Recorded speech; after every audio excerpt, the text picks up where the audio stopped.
What's up, guys? It's Ron from Ronald Law, and today's interview, we're sitting down with Eliott Elias. He is a real estate investor, entrepreneur down in Austin, Texas. And what I really like about him is that he is really starting young. And for a lot of people that are investing in commercial real estate at a later stage in life, you're here, you're going out there, you're doing deals, and you're starting at a young age. I mean, Eliott, how old are you? Just open with that. Ron, thank you so much for having me, by the way. I'm 26 years old, and I do agree. Investing in real estate young is the way to go. I was taught that at a young age, and I'm going to stick with it. Give us a little bit of your background, because how did you do your first deal and what made you interested in commercial? I did my first deal the day I quit my civil engineering job. It was one of the scariest days of my life. I quit my job, and that was the day I was closing my first property. It was basically a crack house up in Killeen, Texas, and I didn't know what I was doing. The contractor I hired didn't show up. Right now, I have a mechanic shop, and I'm closing on a restaurant here pretty soon. But single family was kind of my bread and butter coming up, and it comes with a lot of headaches. It's not as professional and clean cut as commercial. So, yeah, I got started, flipping houses, doing some wholesaling as well. Tell us about, the deal. So for this mechanic shop, is it considered industrial or is it more retail property? I would say it's more industrial. It's just a warehouse space with two bays. I showed up to get my brakes changed, and I asked the owner if he would sell. He didn't speak English, so I asked him, "Hey, would you sell? Would you sell?" Up until I started running numbers by him, he started speaking English apparently. So he started talking numbers with me. I worked out an owner finance deal with him, and Ron, it's the best property I have. I don't know why no one just gets into commercial initially. It's probably intimidating. That's why I didn't get into it. I was scared shitless to do any kind of commercial because it's really every man for themselves. These sellers are super sophisticated. They try to get one up on you in any deal, unlike these single family sellers that, they're pretty naive type people. They bought a house for a primary, they don't want to pay rent. That seller is a lot different from a seller who is running a business, has P&Ls. But yeah, I mean, that Ron is the best deal I have. And I'm trying to buy some more commercial, man. Maybe me and you should partner up. Yeah, well, we're always buying. We're under contract on a couple of deals. So we're actually kind of looking down closer to the border. This whole made in Mexico trend, and all of those products are going to be shipping through Texas, either rail or truck service. But we're pretty bullish on increased border traffic and serving those industrial warehouse properties kind of on the border. So that's kind of what we're looking into. How's your Spanish? Yeah. No bueno. I get a common misconception that I do look Hispanic, but no habla español over here. No Just hablo, no hablo. no hablo. You see, point made right there. But if I did know Spanish, I would have. There are so many more deals I can get if I knew Spanish. I deliberately hire Spanish people who speak Spanish on my team to cold call because literally, Ron, 30% of the calls they make are in Spanish. So many of our tenants, the truckers, they may speak English, but they prefer Spanish. They text in Spanish. Do you want to share some of the numbers? Like, what was the purchase price for that? What is that cash flow on a monthly basis? Yeah, so I bought it with 30K down, $1,000 a month payments at a 6% interest rate and a 3-year balloon. But it's $1,000 a month. That's just P&I, no taxes and insurance. I actually borrowed the down payment from a private money lender, someone who wanted to get in the deal with me. So I'm zero out of pocket, and it's rented out for $2,275 on a triple net. That's awesome. That's awesome. So that's a lot of free cash flow. Call it 1,200 or $1,000 a month for no money out of your pocket, but you do have to manage it and kind of handle that. So how much term is left on the lease?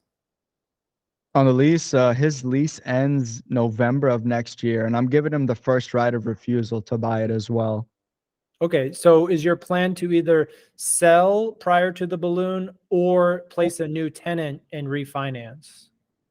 I'd like to sell it owner finance. I'd like to start a new loan. Okay. maybe recoup some of the money down, and then cash Yep. flow. I'm someone who wants to cash flow forever. I don't want to flip these properties like people flip shoes.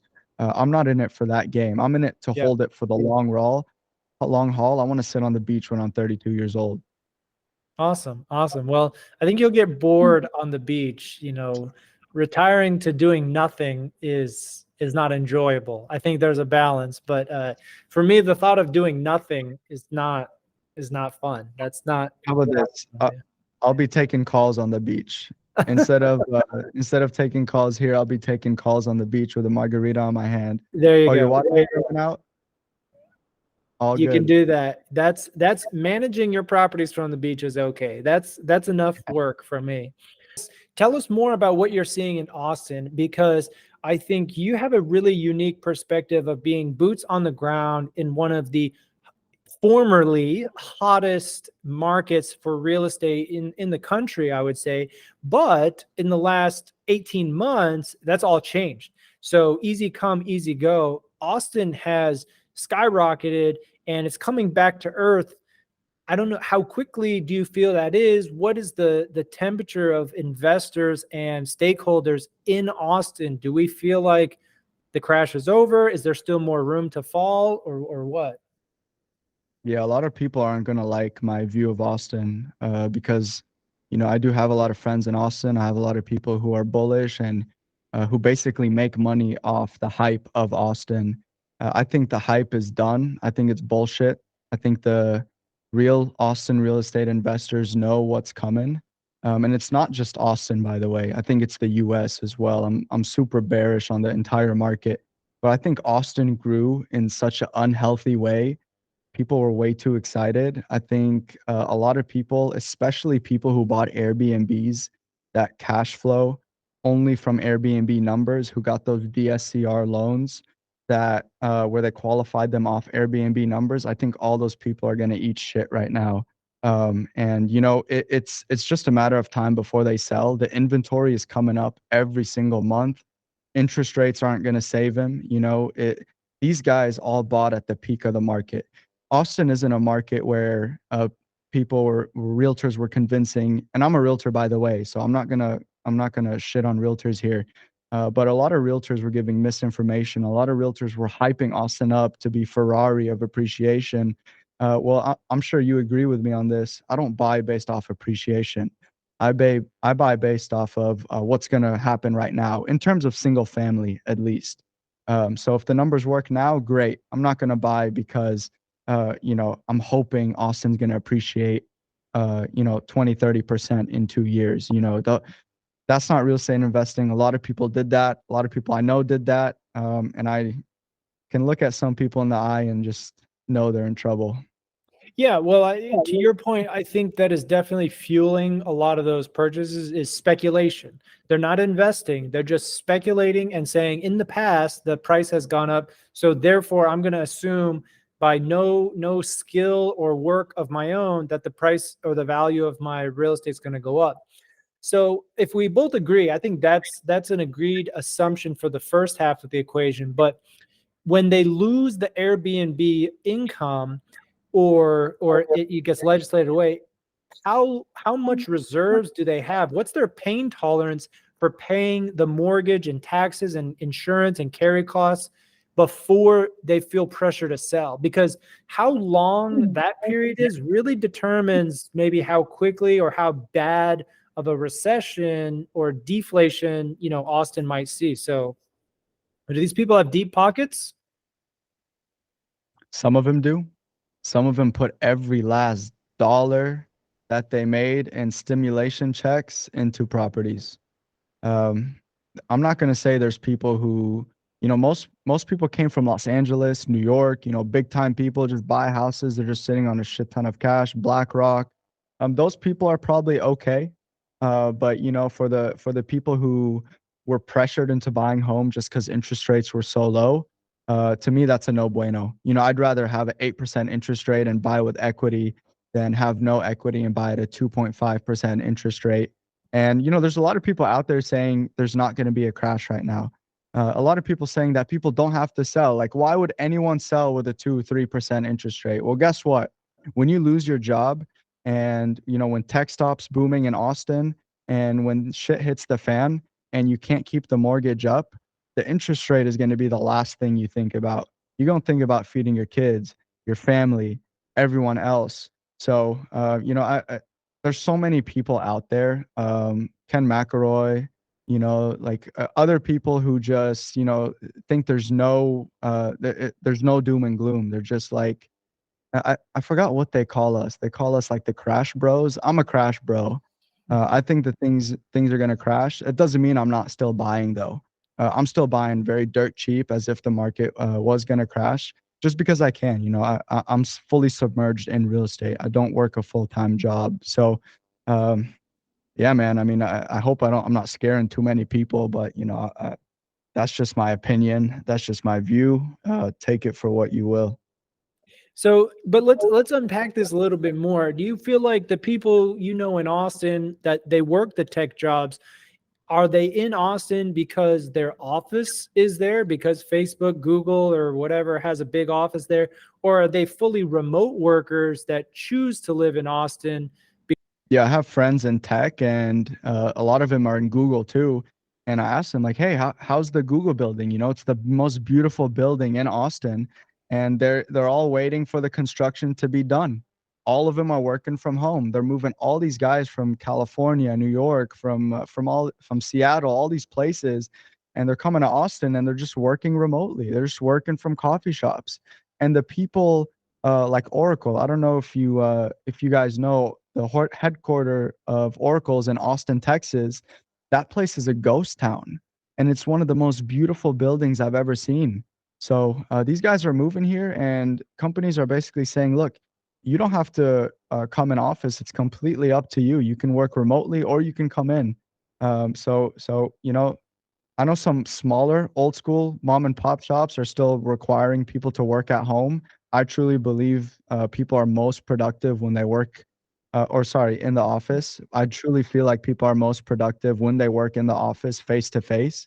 I lead a team, and I truly feel like, if they get a lead, and I talk to them right after, it's a lot better than them WhatsApping me waiting for me to finish my coffee and then sitting down, right? It's just a whole different dynamic. So a lot of people are moving here to Austin and working remotely, unfortunately. They don't even have to come here. But you know what? It's a win for them because it's cheaper to live here than over there. I don't have too much more to say about that.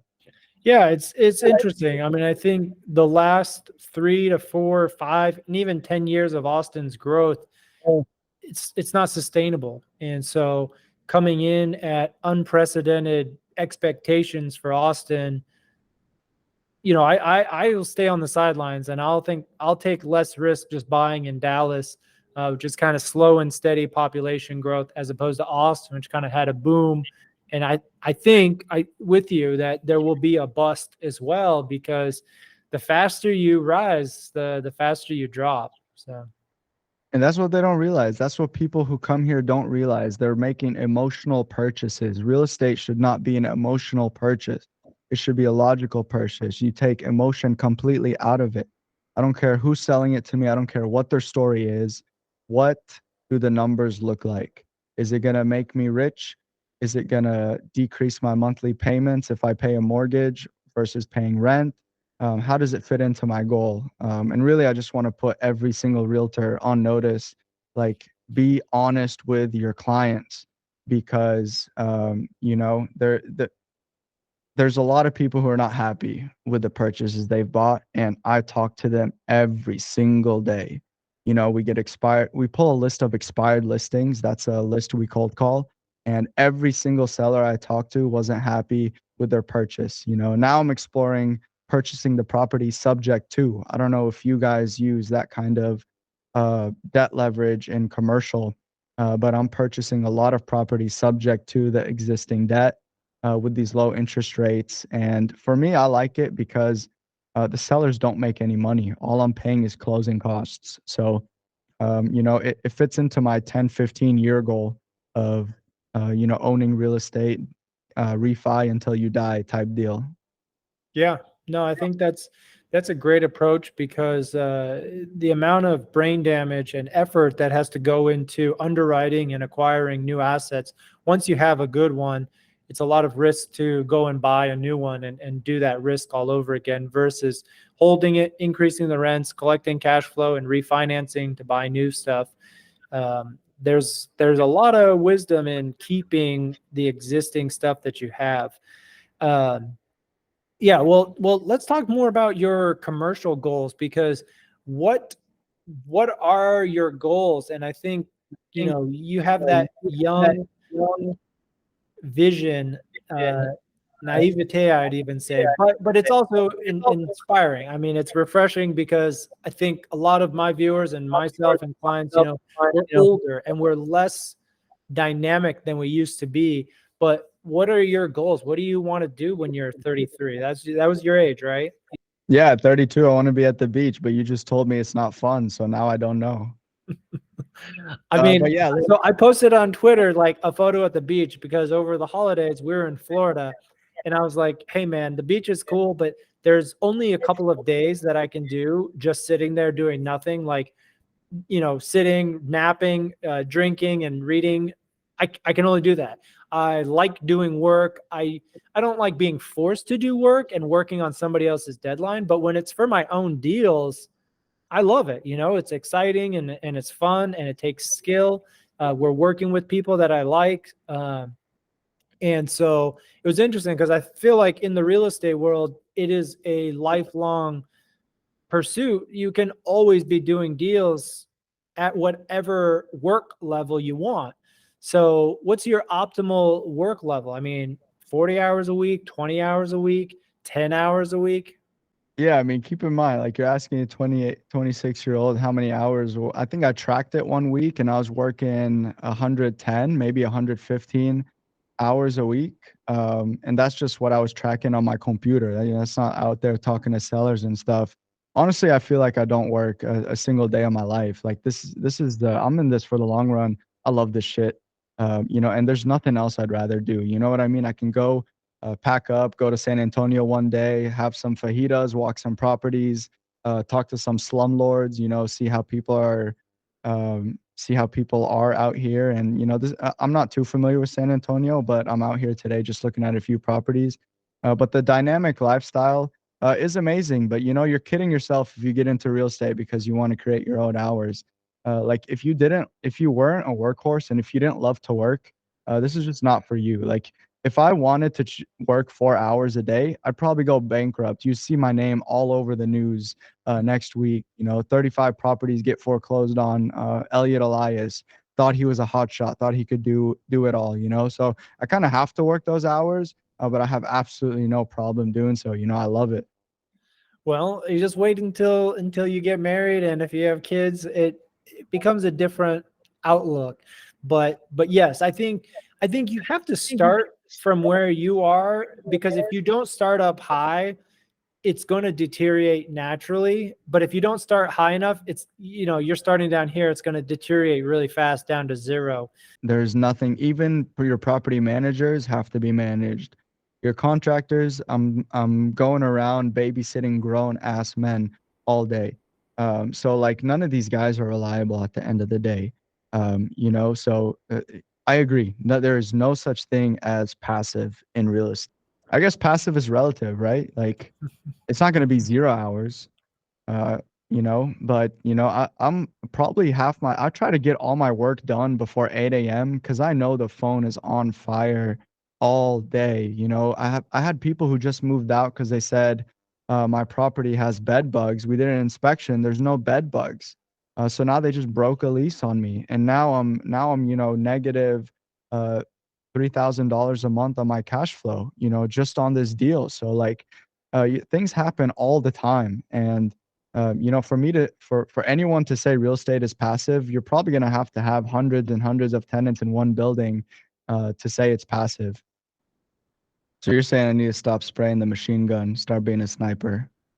Yeah, because then you get to load up a big gun and take really focused shots at deals with 99% confidence. That's something that's critical for you when you're starting off, because yes, once you build up proficiency and you have true expertise, you can copy and paste that knowledge into something else. But if you never reach that 99% expert level, you know, you're just jumping around and you're average at best. And, you know, the people that are average or sub-average get taken advantage of, and they make mistakes, and, you know, stuff happens. But if you can build it yourself up, there's plenty of money to be made. There's so much room in real estate. Yeah, 100%. Like real estate is such a collaborative environment. Like I can give you literally the blueprint to what I do. I can give you my calendar. I can give you my team. I'll give you everything I have. I dare you to do it the same way I'm doing it. Like it just doesn't happen. Right. And I'm so glad there's still people like you who are willing to be transparent with how they do things, because it does help a lot of people. But there are a lot of people out there who are lazy, who are just asking for blueprints, who don't do anything with it. So that's why, you know, that, I don't know, man. There's so many people who want to get into real estate because it's such a buzzword. But real estate is so dynamic. You can be a realtor, you can be a wholesaler, you can be a flipper, you can only invest in commercial, you can be a lawyer and invest in warehouses, right? There's so many things you can do. You could be all of them if you really wanted to, but you know, right now, I think the best way to plug yourself into real estate for anyone new watching maybe is to just see what you're best at and what you can do long term. You know, if you're best at crunching numbers, if you don't really like talking to people, wheeling and dealing, driving around, I would say maybe underwrite deals, you know, work your way up that way. If you're the type person, you know, you're a hustler, if I could put you in the New York district and you can sell diamonds to everyone, I'll say you should probably be a wholesaler, because those people are flipping deals like this. It don't matter what it is, real estate, diamond, shoes, they're flipping things. So, you know, whatever makes you happiest historically, there's a place for you in real estate. Well, I'm just gonna say this, you know, out loud. You know, Tillman Fertitta, if you want to do a deal with me, I'd love to have you as a partner. You know what I'm saying? I can balance you, you can balance me. If you're watching this podcast right now, Ron, share my number, share my contact. That's right. I'm sure you can find me. But I wanted to ask you, how do you feel about family members being partners? Have you ever dabbled into this? Yeah, so family can work. I like to see it so we do a lot of operating agreements. We do a lot of these partnership agreements where they want to paper it. It's a few $100,000 partnership. It works when they have a good relationship as family, as opposed to kind of money driven. Yeah, it's another reason to be in their life, you know, stay closer to the kids if that's some of the parents' aspirations. I didn't even think of it like that. Yeah. So you're saying if your parents charge you rent, you probably shouldn't partner with them? That's my sum. That's going on a YouTube short. Okay, yeah, hell yeah. I love that advice. That gave me a new perspective actually. There's probably Uncle Joe, you know, if you're listening, I'd love to get closer to you, buddy.